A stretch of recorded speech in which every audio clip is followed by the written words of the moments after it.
Proper diet சாப்பிட்ணும். சில பேர் எப்படின்னா ராத்திரி நேரங்களில் வந்து நல்ல கார்போஹைட்ரேட் டயட் சாப்பிடுவாங்க.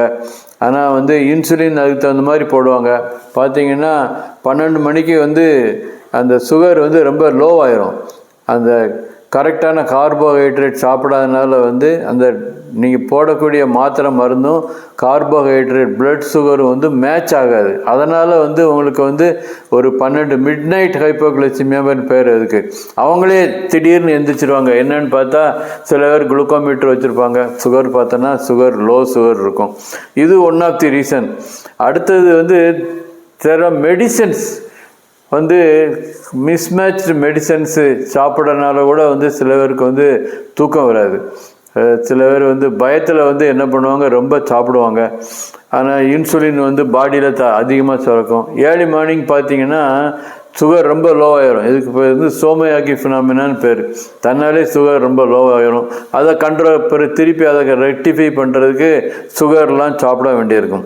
ஸோ இன்னொரு முக்கியமான ரீசன் என்னென்னா ப்ராப்பர் எக்ஸசைஸ் கிடையாது, வாக்கிங் போகிறது கிடையாது.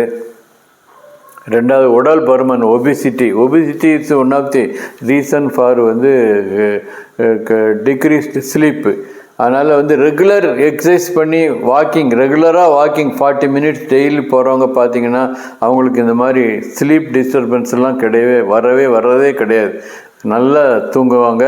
அதனால் ரெகுலர் எக்ஸசைஸ், ரெகுலர் டயட்டு, அந்த regular blood checkup to control your sugar and regular medication இதெல்லாம் வச்சுக்கிட்டு இருந்தீங்கன்னா கண்டிப்பாக வந்து தூக்கத்தை வந்து நீங்கள் வந்து நல்ல நிலைமையில் வச்சுக்கலாம். இன்னொன்று வந்து நைட்டில் வந்து யூரின் அடிக்கடி போகிறது. டயபெட்டிக் பேஷண்ட் எஸ்பெஷலி 60 வயசு உள்ளவங்களுக்கு மேலே உள்ளவங்களுக்கு இந்த ப்ராஸ்டேட் கிளாண்ட் வந்து வீங்கிடும். அதனால் வந்து உங்களுக்கு அடிக்கடி சுகர் வந்து யூரின் வந்து அடிக்கடி போகும்.